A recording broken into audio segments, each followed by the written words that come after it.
Oke teman-teman, selamat datang kembali di channel YouTube saya, khususnya di konten obrolan mahasiswa atau ormas. Jadi obrolan mahasiswa ini saya akan diskusi atau mengobrol dengan beberapa teman-teman mahasiswa yang sudah saya kenal dan bisa saja yang belum saya kenal.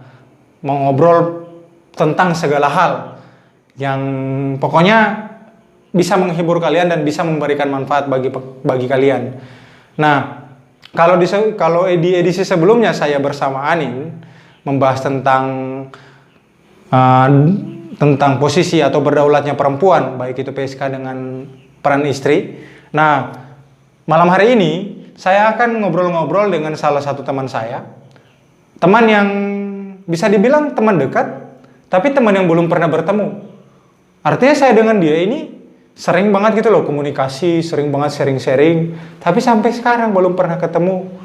Udah dari dulu janjian untuk ketemuan, tapi sampai sekarang ada kalanya saya yang punya halangan, ada kalanya dia yang punya halangan. Karena meskipun dia orang Solo, tapi dia kuliah di Universitas Indonesia. Namanya Nitya. Saya kenalan dengan dia 1 tahun yang lalu. Jadi dikenalkan oleh satu diskusi. Kebetulan dia juga senang baca buku dan saya waktu itu tertarik dengan beberapa postingan-postingannya. Lalu kemudian akhirnya entah bagaimana caranya saya lupa. Waktu itu kami langsung tiba-tiba berkomunikasi, diskusi soal buku, diskusi soal gerakan perempuan. Dia juga sempat sharing-sharing dengan saya enaknya masuk organisasi mana dan siapa saja yang bagusnya jadi referensi kita untuk belajar untuk awal-awal. Ya pokoknya panjang banget aku diskusi sama dia ini. Dia juga sempat kusarankan untuk masuk pembebasan, tapi nggak tahu kenapa, mungkin karena pembebasan di Jakarta sangat kurang, khususnya di Depok. Ya dia memilih untuk jalannya sendiri, tapi bukan berarti aku sama dia tidak berkomunikasi lagi. Banyak kita setelah itu masih rajin berkomunikasi lah. Dia masih sering chat saya pun sering chat dia, meskipun saya sering ganti-ganti nomor ya, tapi saya masih terus berkomunikasi dengan dia. Nah, untuk itu biar kalian gak penasaran, saya langsung telepon dia biar kita langsung memulai diskusi malam ini atau diskusi kali ini dengan dia.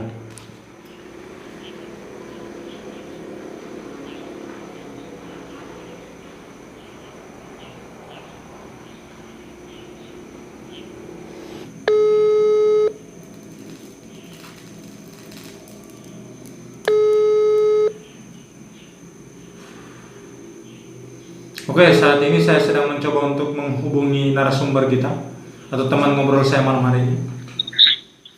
Nah, halo. Sudah tersambung. Teman-teman, saat ini sudah tersambung dengan teman ngobrol saya malam hari ini, mahasiswa dari Universitas Indonesia Made in Solo. Oke, halo Nit, selamat malam. Halo malam teman-teman.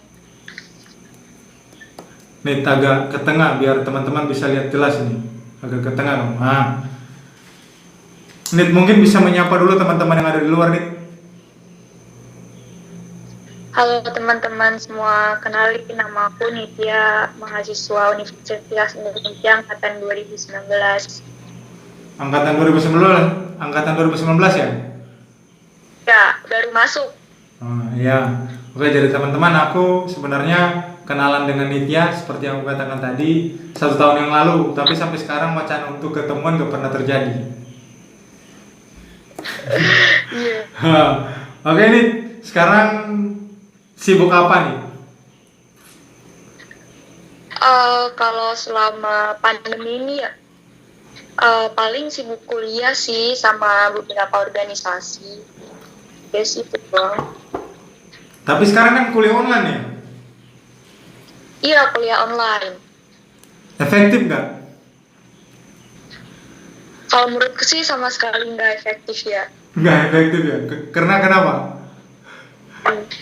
Kayak yang pertama itu tuh salah teknis ya. Yang pertama kayak kadang tuh sinyalnya dari kalau nggak ditanya dari dosennya sendiri tuh jelek. Terus kadang juga tuh dosennya tuh kalau ngejelasin ya udah ngejelasin seadanya, terus pasti setelah itu bakal dikasih tugas banyak banget. Jadi Udah pokoknya sebenarnya eh, apa yang dibilang selama ini bahwa memaksimalkan kuliah online ini pada kenyataannya kamu pun merasakan bahwa tidak maksimal ya? kalau menurutku sih nggak maksimal sama sekali.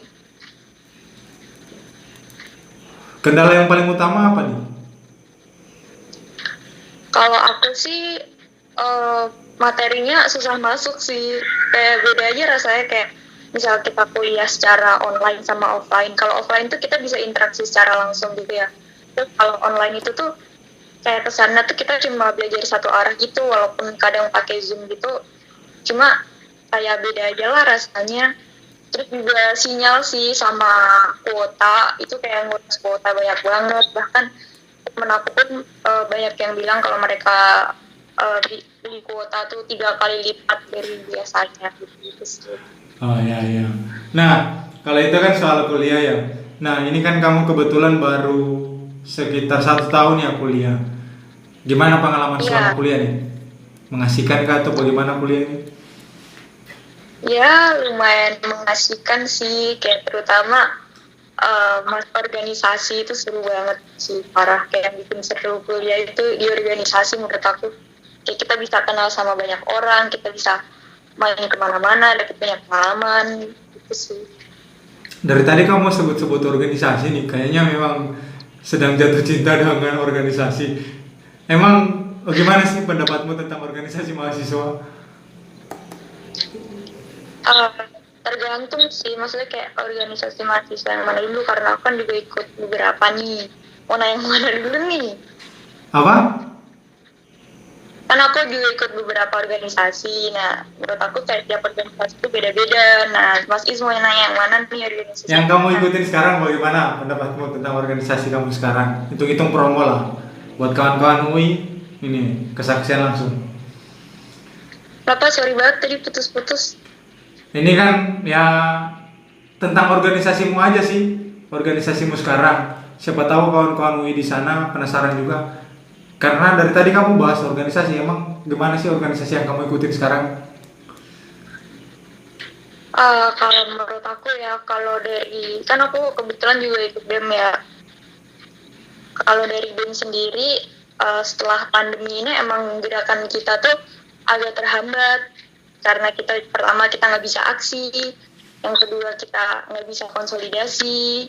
Nah, terus kayak sejauh ini, apalagi kita lihat zaman sekarang tuh kayak pemerintah makin kesini kayak makin ngaco, ada yang dibikin sama pemerintah yang gak jelas gitulah. Nah, terus sejauh ini protes kita tuh cuma bisa lewat propaganda online doang. Masalahnya kalau kita mau aksi juga nggak mau memungkinkan kan karena lagi PSBB dan lain sebagainya. Itu sih paling ya kita ngadainnya semacam indoor bebas kayak yang kemarin Mas Di sempat ngisi kan. Terus juga ya Kamu, propaganda online. ya aku jadi tahu serba-serbi masalah UI ini gara-gara kamu. Karena Kenapa? hampir setiap masalah di UI pasti kamu sharing gitu loh. Jadi aku, anjir seharusnya kalau aku punya teman kayak kamu di setiap kampus, pasti aku tahu problematika setiap kampus. Sayang aku nggak punya akses gitu loh. Emang apa sih yang kemudian mendorong kamu gitu loh terlibat di gerakan mahasiswa di kampus? Gimana Mas? Sorry banget putus-putus suaranya. Yang mendorong kamu untuk terlibat di organisasi di kampus itu apa sih? Kok semangat banget gitu? Padahal baru semester 1. Ya karena yang pertama kayak aku dapat wadah aja Mas buat menyalurkan aspirasi. Terus kayak selama di SMA kayak perbandingan sama SMA ya, karena emang aku benar-benar baru lulus. Cuman SMA tuh aku juga udah merasa resah sama apa yang terjadi di Indonesia gitu kan. Tapi kayak aku tuh nggak punya wadah buat menyalurkan aspirasi itu, aku ngerasanya zaman SMA. Terus kayak akhirnya sekarang aku dapat wadah buat beraspirasi, dapat wadah buat ngomong, buat berkarya dan lain sebagainya, buat ketemu orang juga. Itu sih lebih ke gitu.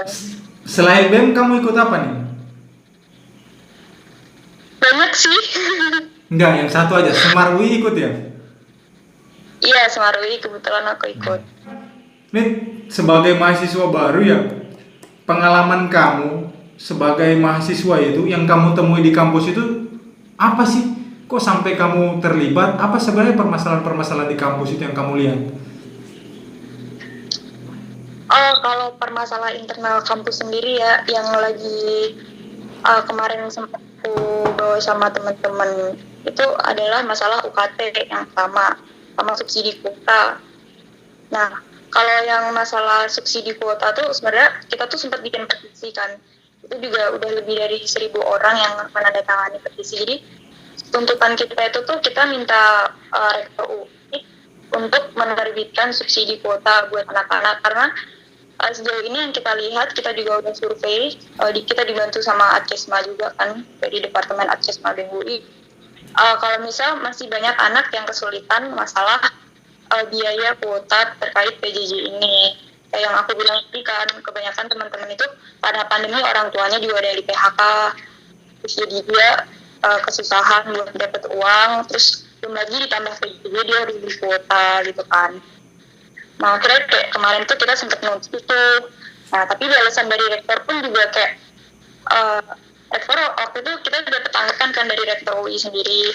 Rektor bilang kalau misal kuota itu kita udah kasih subsidi kok, kita udah kerja sama beberapa provider buat aplikasi yang khusus untuk mahasiswa UI. Nah, tapi aplikasi yang disubsidi sama dosen itu adalah aplikasi namanya Emas UI.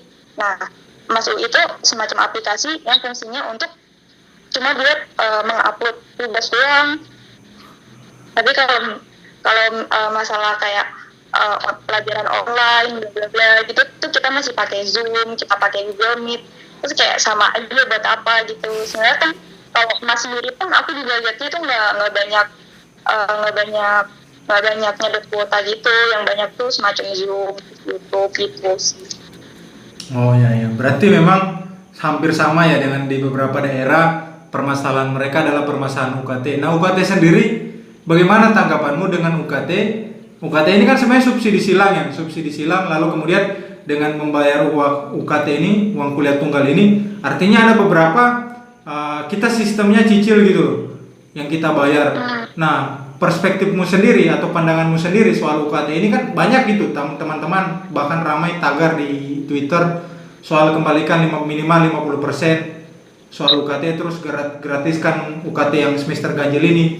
Kamu sendiri menanggapi UKT itu bagaimana nih? Kalau menurut aku sih UKT itu selama PJJ ini tuh harus ada transparansi sih. Soalnya kayak di UI sendiri pun kita sampai sekarang belum dapat transparansi UKT kita buat apa. Dan di UI itu setahu aku kalau misalnya UKT itu tuh digunain buat biaya operasional. Nah, biaya operasional tuh kayak kalau misalnya kita ada aktivitas di kampus kan. Nah, sekarang pun kayak kita nggak ada aktivitas di kampus sekali. Nah, cuma sampai sekarang itu kita belum ada transparansi. Pun kayak kebijakan di UI pun udah ada SK rektor yang keluar, tapi itu khusus untuk mahasiswa yang lagi skripsi. Jadi khusus mahasiswa yang lagi skripsi itu tuh selama 1 semester cuma bayar UKT 500.000. Tapi kalau misalnya mereka bisa menyelesaikan skripsi dalam waktu 1 bulan, mereka free UKT. Cuma kalau buat mahasiswa yang nggak skripsi, yang reguler, lain-lain itu kita dapat kejelasan sama sekali. Nah, UKT. kalau tuntutan kembalikan UKT terus gratiskan UKT itu menurutmu masuk akal nggak? Menurut aku kita harus lihat dulu sih transparansi sebenarnya selama ini UKT kita dibuat apa dulu. Soalnya dari UI sendiri ada yang bilang, tapi ini juga belum fix sih infonya, kayak uang UKT kita tuh sebagian ada yang disalurkan ke RSUI buat bantuan yang COVID itu. Nggak sia-sia ternyata ya aku kenal sama kamu ya. Kan sebenarnya kamu keterima di UGM juga ya? Iya. Nah, UGM kebetulan dulu jurusan apa aku lupa ya. Sama jurusannya di UGM. Filsafat ya? Filsafat. Nah, juga, ya. Kemudian kenapa kamu sampai memilih UI ketimbang UGM? Padahal UI lebih jauh, UGM dekat gitu loh dari rumahmu di Solo. Soalnya kayak ada banyak pertimbangan gitu sih kenapa akhirnya aku milih UI. Kayak yang pertama, aku tuh pengen lebih berkembang gitu sih, kayak kalau di UI itu kan lebih dekat sama pusat pemerintahan gitu ya. Lebih gampang ikut aksi kamisan ya. Iya, kalau sama protes itu kayak gampang. Dulu pun kayak waktu awal semester 1 ini kan aku sekarang dari semester 2 ke semester 1 tuh benar-benar dalam seminggu tuh kita bisa aksi 3 kali, 4 kali gitu. Kayak bagaimana pemahaman kita itu sih kayak pertimbangan yang terus yang kedua itu kayak kalau dari sisi akademis sendiri tuh aku lihatnya tuh di UI itu lebih ke filsafat barat gitu kalau filsafatnya. Terus kayak aku tuh lebih tertarik sama filsafat barat daripada filsafat timur yang Nusantara gitu. Walaupun di UI juga dipelajari filsafat barat. Ini kan kamu masih mahasiswa baru ya nih. Ada nggak kamu digoda-godain sama senior ketika ospek dulu? Nggak digodain sih, lebih kayak ngasih support tapi ngechat terus tiap hari gitu. Modusin ya? Iya, semacam sign off aja. Oh ya. Karena kawan-kawan. Jadi sebenarnya aku sama Nitya ini dulu sering banget gitu loh diskusi. Ya mungkin karena ketertarikan yang sama ya terhadap keprihatinan literasi lalu kemudian terhadap gerakan. Ya aku bukan berarti aku karena lebih kuliah lebih dulu terus aku maha tahu, enggak. Tapi karena aku lebih ya mendukung aja sih apa yang dia lakukan, apa yang Nitya lakukan sampai saat ini. Bahkan ketika dia memilih untuk kuliah di UI, ya meskipun aku nggak tahu apakah dia pertimbangkan pertimbangan yang kita diskusikan dulu, tapi aku tahu alasan dia masuk UI itu ya biar seperti apa yang dikatakan tadi. Nah, kemudian nih ini kan ramai-ramai gitu loh, banyak kemudian teman-teman BEM itu kayak merasa kena efek dari si Fatur ini ya, kamu tentu kenalan. Nah, menurutmu bagaimana dengan respon soal Fatur ini? Karena memang ramai banget saat ini, bahkan Jakarta Movement itu berkali-kali orang sampaikan soal Fatur, dan aku pun kemarin orasi pun soal Fatur. Kamu sendiri bagaimana pendapatmu? Kalau menurut aku Fatur sendiri tuh ya emang dia penumpang gelap, kayak dari awal kan emang dia nggak ikut IJM memanggil, tapi seolah-olah dia mewakili suara Jogja. Terus emang ya menurut aku kayak nggak jelas sih. Tapi kalau dampaknya ke BUI sendiri, ke kita sih sejauh ini menurut aku nggak ada gitu loh. Malah yang kena dampak tuh kayak dari kemarin waktu kita mimbar bebas, di kolom komentar tuh juga banyak yang nyerang Fatur. Kayak banyak banget yang nyerang Fatur. Terus ya gitu sih, kalau dari kita ya sih sebenarnya juga ya udah bodo amat gitu loh. Tapi kita juga mikir juga kalau misal ini juga bisa salah satu hal yang buat yang jadi memecah gerakan gitu sih. Maksud aku kayak ayolah kita di sini tuh berjuang bareng, apa harus ada orang kayak gini gitu. Ya. Oke. Ini kawan-kawan nampaknya memang aku aslinya memang pengen banyak nanya ke Nitya ini, karena kebetulan dia setiap ada acara BEM UI, Mas bantu share ini, Mas bantu share ini, Mas ini kita ada kegiatan ini, kawan-kawan di Solo bisa ngisi nggak? Ya sampai kemarin pun aku ngisi orasi politik di mimbar bebasnya UI itu ya karena dia yang minta gitu loh. Nah, ini kan kawan-kawan di luar sana itu banyak ya yang kayak bisa dibilang masih masa bodoh gitu loh dengan permasalahan kita yang sekarang. Padahal banyak kalau aku bilang banyak banget masalah, mulai dari RUU Minerba, lalu kemudian RUKUHP yang belum kunjung selesai, lalu kemudian RUU Cilaka. Kamu sendiri ada nggak gitu loh yang ingin kamu sampaikan ke kawan-kawan di luar sana yang belum terpantik untuk menyuarakan keresahan soal permasalahan yang terjadi saat ini? Ada nggak yang ingin kamu sampaikan ke kawan-kawan di luar sana? Gimana ya, mungkin salah kayak aku tuh harus tahu dulu sebenarnya penyebab mereka belum resah itu apa gitu kan, atau jangan-jangan mereka nganggap kalau sebenarnya gerakan itu eksklusif atau khusus mahasiswa doang. Bisa jadi itu kan, makanya kayak mereka jadi apatis kayak, aku bukan mahasiswa, aku bukan ini gitu, kayak yaudah biar mahasiswa aja yang ngurus gitu kan. Jadi menurut aku tuh kayak sebenarnya tuh ayolah kita bergerak bareng-bareng. Mahasiswa itu bukan suatu hal yang eksklusif dan bukan entitas yang tersendiri gitu loh. Maksud aku kayak baik kita ini membangun gerakan kita bareng semuanya, kita inklusif, bergeraknya ke akar rumput untuk memperjuangkan kepentingan kita bersama gitu sih. Maksud aku kayak ya lebih ke kayak mitos-mitos mahasiswa agent of change pali-pali itu sebenarnya apa sih hal-hal yang membuat mahasiswa jadi seolah-olah menara gading eksklusif nggak jelas itu loh. Maksud aku kayak itu kan juga sebenarnya dibangun dari narasi-narasi zaman Soeharto kan, yang zaman NKKBKK dan sebagainya. Maksud aku kayak upaya-upaya demitologisasi gerakan itu tuh emang harus benar-benar nyampe ke semua orang sih, yang biar bisa menimbulkan rasa ayolah kita bergerak bareng-bareng atas nama rakyat Indonesia, bukan mahasiswa, bukan macam-macam sih. Nah, kemudian nih banyak yang menganggap ketika kita ya, kamu, aku, teman-teman yang lain terlibat di dalam gerakan itu, banyak yang bilang banyak menghambat kuliah kita gitu loh. Sejauh ini menurutmu bagaimana nih? Menghambat nggak? Kalau aku pribadi enggak, mesti kayak aku tuh zaman semester 1, kebetulan aku semester 2 IPA aku belum keluar ya. Dan semester 1 tuh aku benar-benar semua ikut kegiatan banyak dan aku selalu nggak pernah skip, kuliah juga nggak pernah skip. Asalkan kita bagi waktunya pasti juga bakal bisa sejalan kok. Nggak menghambat menurut aku, asal kita bisa time manajemennya aja. Nyatanya aku semester 1 juga bisa dapat IPK yang lumayan gitu, yang kumulatif juga alhamdulillah. Jadi anggapan bahwa aktivis atau yang terlibat banyak dalam gerakan itu pasti nilainya jelek itu bagimu nggak ada ya? Tergantung diri sendiri. Iya, tergantung masing-masing orangnya. Oke, terus nih apa namanya?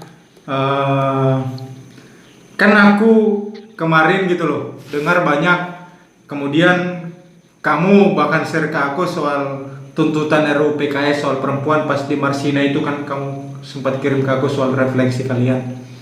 Kamu sendiri menganggap soal sebagai mahasiswa baru ya, yang dimitologisasi sebagai agent of change, kamu sendiri menganggap bagaimana pandanganmu soal kasus atau kekerasan seksual atau pelecehan seksual terhadap perempuan itu?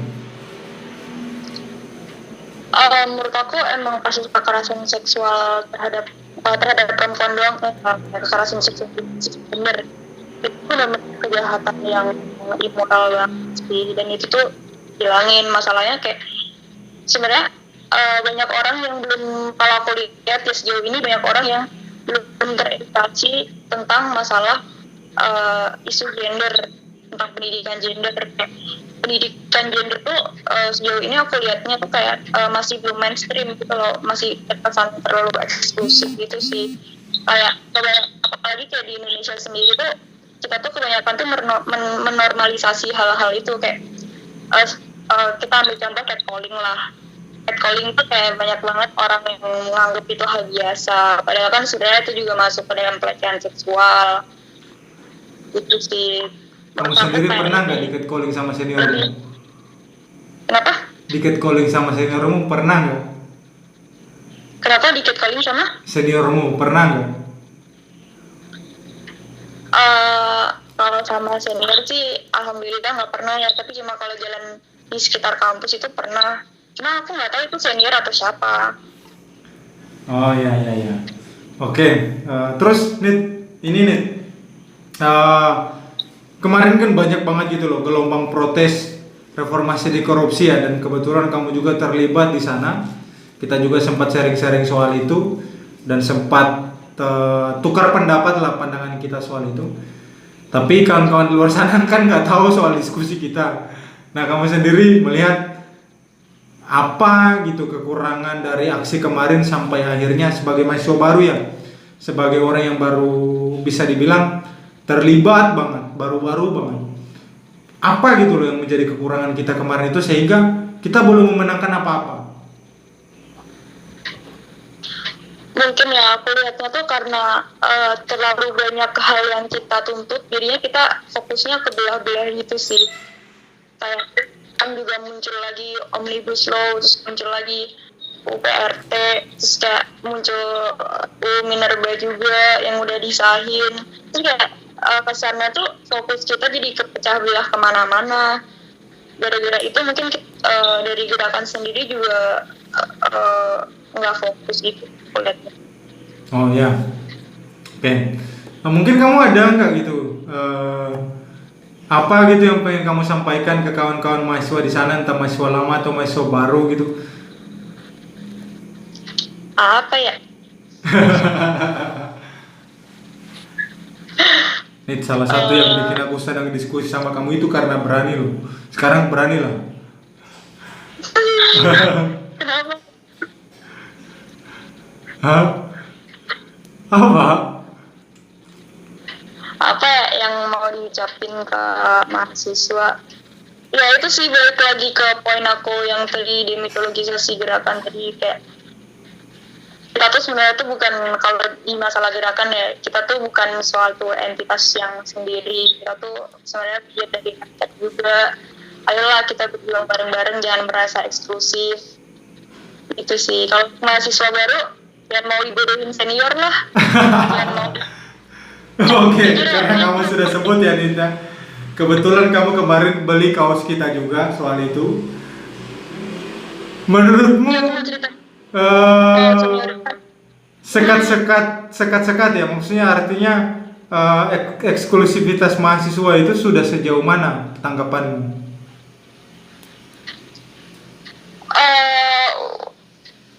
Kalau menurut aku udah walaupun ada mahasiswa, jadi kayak 50-50 lah. Maksudnya kayak ada beberapa mahasiswa yang sadar juga masalah inklusif, tapi juga ada sebagian mahasiswa berprivilege yang mereka tuh belum mengerti masalah kalau di gerakan itu sebenarnya kita tuh bagian dari rakyat itu kan. Masalah tuh balik lagi ke privilege mahasiswa sih, maksudnya kayak banyak sih mahasiswa berprivilege yang mereka nggak peduli sama hal-hal di sekitarnya karena mereka punya privilege itu. Nah, 50-50 lah. terus soal senioritas sendiri bagaimana? Kenapa sampai kamu anti gitu loh? Anti kan kamu salah satu yang anti gitu. Gimana menurutmu senioritas? Aku kan waktu itu ini sedikit aku bandingin sama UGM ya, karena waktu itu aku juga sempat ikut ospek di UGM kan. Jadi sebagai mahasiswa baru yang dari daerah ke daerah UI yang isinya kayak mahasiswa metropolitan, mahasiswa gitu. Berarti kamu, Iya, terus kayak aku tersinggung loh nih. Aku jauh-jauh dari Sulawesi ke daerahmu loh, kamu malah menjauh. Oke, lanjut. kalau di UGM sendiri aku ngerasanya tuh waktu datang itu kayak udah ini di UGM ya, di UGM tuh udah benar-benar disambut sama kakak-kakaknya. Kita tuh benar diayomi, kita dimong lah, kita kayak jadi benar-benar di welcome gitu. Kalau di UI itu bedanya tuh kayak awal dari saja kita tuh udah digalakin, bahkan di ospek fakultas aku sendiri itu tuh benar-benar kita dibentak, disuruh baris, terus bentaknya itu tuh benar-benar di depan muka gitu loh, di sini gitu, benar di depan muka kita dibentak itu kayak. Jadi tuh ada yang namanya komdis gitu kan, kita nyebutnya tuh jenderal. Nah dari sebutannya sendiri udah kayak aku kan, kayak itu tuh menunjukkan hierarki antara mahasiswa baru dengan senior ya kan. Dari sebutannya sendiri pun udah kelihatan gimana kayak kesan militaristiknya di ospek fakultas aku. Bahkan kayak kita tuh selain dibentak-bentak, kita juga ada hukuman fisik, kadang kita disuruh push up gitu kalau misal telat. Ini di UI kan? Di UGM? Nah, ini di UI. Oh, di UI. Di push up? Kenapa? Disuruh push up? Iya, kalau telat. Waduh. Ada nggak dibentak-bentak kamu waktu itu? Iya, udah dibentak-bentak. Terus kita dilempar buku nih, jadi kita disuruh ngerjain tugas. Kita ada keluar ngerjain tugas, isi banyak banget gitu kan. kalau udah tuh ada yang namanya ntar di akhir acara lampunya dimatiin gitu kan. Terus bukunya itu iya kayak drama gitu loh, bukunya itu tuh ntar dilempar, buku tugas itu dilempar-lempar sama seniornya sama aja. Asli udah parah banget kalau senioritas di UI, maksudnya kalau aku bandingin sama di UGM ya. Karena aku duanya kayak kerasa banget. Terus apalagi ya kayak poin-poin itu sih menurut aku kayak kalau di UI sendiri itu, apalagi di fakultas aku yang bener-bener masih kental kultur senioritasnya tuh karena adanya jenderal itu sih. Oh iya. Nah itu kan pengalaman ospek ya. Kamu sendiri sampai memilih jurusan filsafat itu kenapa nih? Karena Walaupun aku udah tahu, tapi kawan-kawan di luar sana nggak tahu gitu loh alasanmu. Kenapa sampai kamu milih filsafat itu? Karena yang pertama awal banget aku kenapa bisa nyampe filsafat tuh sebenarnya ada kayak cerita panjang gitu loh. Awalnya aku tuh pertama kali itu aku gara-gara lihat film Jaga sama Senyap pertama kali. Jangan SMA awal-awal banget. Udah gara-gara aku nonton Jaga Senyap, aku jadi tertarik sama 65 dan sebagainya gitu kan. Nah karena aku sering baca-baca buku tentang 65, komunisme, dan pembantaian gitu. Terus lama-lama aku jadi baca-baca buku kiri gitu, kayak buku komunisme, anarkisme, bla-bla gitu kan. Suruh beli adik Bu Dunia Sophie. Dunia Sophie itu kayak gara-gara itu jadi aku kan ternyata nggak ngerti kapitalisme tuh sistem apa sih sebenarnya. Ini tuh sejarahnya kayak gimana, kenapa bahas buru-buru dan lain sebagainya. Terus Marx itu siapa sih gitu kan. Ya aku bingung, Hegel tuh juga siapa gitu kan. Kenapa dia bisa kayak mencetuskan sebuah ide komunisme. Terus belum lagi kayak komunisme tuh dibagi lagi, terus masih ada sosialisme, masih ada anarkisme, ada sindikalisme, ada bla bla gitu kan, ada sosial demokratis, ada kayak banyak banget aliran gitu kan. Nah gara-gara itu aku jadi baca Dunia Sophie karena aku pengen lihat bener-bener dari akarnya itu. Makin kesini kayak makin ketagihan baca-baca filsafat gitu sih. Iya. Mungkin teman-teman juga di sana perlu tahu sebenarnya DT ini bisa jadi Ageless Angels yang baru gitu loh, karena dia punya banyak pabrik batik. Jadi sebenarnya jadi ketika aku misalnya menawarkan baju ke dia, pasti dia beli gitu loh. Mas ini buat dana jualnya, ya pasti dia beli gitu loh. Buat kawan-kawan di Solo, ya udah Mas aku beli ini ya Mas. Nanti salam untuk kawan-kawan di Solo. Cuma sampai sekarang, ya sejak aku bebas kemarin, dia udah fokus kuliah. Terus ketika reformasi di korupsi dia juga fokus di Jakarta. Terus ketika sekarang giliran waktu libur, malah pandemi, Solo tidak ada kegiatan sama sekali. Padahal ya kita sudah mengagendakan gitu loh untuk ngobrol-ngobrol atau diskusi atau nongkrong bareng lah, ngopi-ngopi bareng. Tapi sampai sekarang ya karena memang mau tidak mau aku sama dia, bukan berarti aku curiga dia ada penyakit atau aku ada penyakit, tapi ya memang harus dihindari gitu loh kawan-kawan. Nah makanya diskusi malam hari ini pun aku langsung sehari setelah dia menawarkan aku soal orasi politik di UI, aku ya langsung bilang, nih kamu juga jadi narasumber di podcastku. Akhirnya dia juga kebetulan ya memang karena kita sering diskusi ya, jadi sering sharing, jadi dia juga menyanggupi. Jadi sebenarnya aku pun banyak dapat info soal di kampusnya dari Nitya, karena memang selain ada satu kawanku di UI ya dia sendiri yang paling banyak kasih info soal aku tentang UI nanti Mas ini ada ini. Oh ya, jadi dari Nitya aku dapatnya. Padahal aku bisa dibilang dia masih baru gitu loh, baru semester 2 sekarang. Tapi dia sudah rajin banget gitu loh terlibat dalam gerakan di UI. Makanya aku tertarik untuk mendiskusikan atau setidaknya basa-basi lah gibah dengan dia pada malam hari ini. Ya sekarang karena memang kita jam berapa sekarang nih? Jam 10:30 diskusi.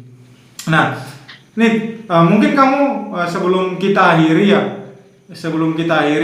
ngobrol-ngobrol singkat kita pada malam hari ini, ada nggak yang pengen kamu sampaikan ke kawan-kawan di luar sana? Untuk kawan-kawan di luar sana, ini terkait pandemi ya. Ayo aktivis di rumah dulu, ini cepet kelar. Kalian emang nggak pengen apa kalau misalnya udah keluar gitu? Maksudnya kayak, ayolah kita bareng-bareng biar nggak memperparah suasana di rumah dulu. Ntar juga kalau misalnya kita tertib, kita pasti juga akan semua ini bakal berakhir gitu. Oke, ngomong-ngomong soal pandemi sebelum kita tutup ini, kamu ke mall nggak? Jujur aku waktu itu pengumuman PJJ, terus aku tuh langsung 2 hari kemudian aku langsung balik ke Solo, dan abis dari balik ke Solo aku udah 3 bulan ini bener-bener nggak keluar rumah tuh cuma ambil GoFood doang udah. Jadi selama ini kamu di rumah terus? Di rumah kayak udah suntuk banget sebenarnya, tapi mau keluar ntar malah suasana, ya udahlah. Lah kalau dulu kan kamu les-les ya, terakhir kali aku komunikasi sama kamu, telepon-telepon diskusi banyak sama kamu itu kan ketika kamu baru lulus SMA, fokus untuk SBMPTN. Kalau sekarang emang apa kegiatan? Iya, sejauh ini di rumah aja sih, udah nggak ada les-les lagi. Cuma di rumah doang selama pandemi ini, benar-benar nggak ngapa-ngapain. Kalau organisasi pun kita juga ngadainnya secara online gitu semuanya. Duh, bosan banget asli. Kalau tahun lalu kan seragam sama ya, satu keluargamu. Aku lihat. Tahun ini beli baju baru juga enggak? Tapi menurutku tetap ada, kan kamu yang produsen batiknya. Iya nih. Duh, batik ini juga selama ini juga ditutup dulu pabriknya karena emang pandemi sih. Oh iya. Oke nih, mungkin ya cuma itu nih. Terima kasih, kamu udah lama loh kita nggak teleponan seperti ini. Iya. Terakhir 1 tahun lalu, biasanya sekarang cuma mas ini share, mas ini share, ya kan? Aku nih tolong promote ini nih tolong share ini, kamu pun begitu, mas share ini mas. Nah, udah lama banget serius. Lama banget. Nah, cuma ya aku bersyukur banget gitu. Aku bukan berarti kayak apa ya dibilangnya. Aku senang justru ketika kamu share apapun itu soal kegiatanmu, soal apa yang kalian perjuangkan. Aku justru senang ketika kamu minta tolong begitu. Serius. Jadi kalau bisa, aku ini yang mumpung teman-teman di luar sana lihat ini, kalau bisa apapun itu solidaritas yang kamu bikin, ya kalau bisa tetap share apapun itu aku coba bantu semaksimal mungkin. Pokoknya terima kasih banget. Aku juga banyak dapat cerita-cerita pengalaman mahasiswa baru, perjalanan spiritual seseorang terlibat dari gerakan itu karena dari kamu dulu, serius. Karena dari kamu, maksudnya mas aku pengen ini mas, ini begini bagaimana. Artinya diskusi kita itu terus jalan gitu loh, tanpa ya mungkin karena memang kita terbiasa ngobrol, tanpa kamu merasa kamu ya mas Is lebih tua dari aku, lebih jauh, atau aku lebih tua. Itu yang aku suka itu waktu itu, dari dulu itu. Artinya kamu nggak menghiraukan itu loh, sekat-sekat itu kamu hilangkan. Nah sebenarnya itu yang aku harapkan juga dari kawan-kawan yang ada di luar sana. Ketika berbicara dengan seseorang, ya perjuangannya aja yang ditiru atau dikritik gitu loh. Bukan karena dia tua terus, bukan tua terlalu tua juga, kok aku baru 25 tahun. Maksudnya bukan karena dia lebih senior terus ditakutin gitu loh, atau terlalu dihargai. Itu sebenarnya yang aku belajar juga dari kamu, memperlakukan bahwa kita setara gitu loh. Kita setara, terus kita selagi mau belajar apapun kita tanya, terus apapun kita diskusikan. Itu yang sebenarnya aku banyak belajar dari kamu. Jadi pokoknya terima kasih banget sudah nemenin aku malam hari ini diskusi. Terima kasih juga sudah mengizinkan waktumu untuk aku ganggu. Pokoknya apapun itu nanti tetap share ke aku. Dimanapun kamu berada, dimanapun medan perjuanganmu. Yang jelas aku juga di sini dengan perjuanganku seperti ini gitu. Ya Nitya, pokoknya terima kasih. Semangat juga Mas. Ya, Buat sampai berjuang. jumpa di. Pokoknya kalau berikut kalau aku ajak, nanti aku kontak lagi, ya. Oke. Oke. Dan Oke.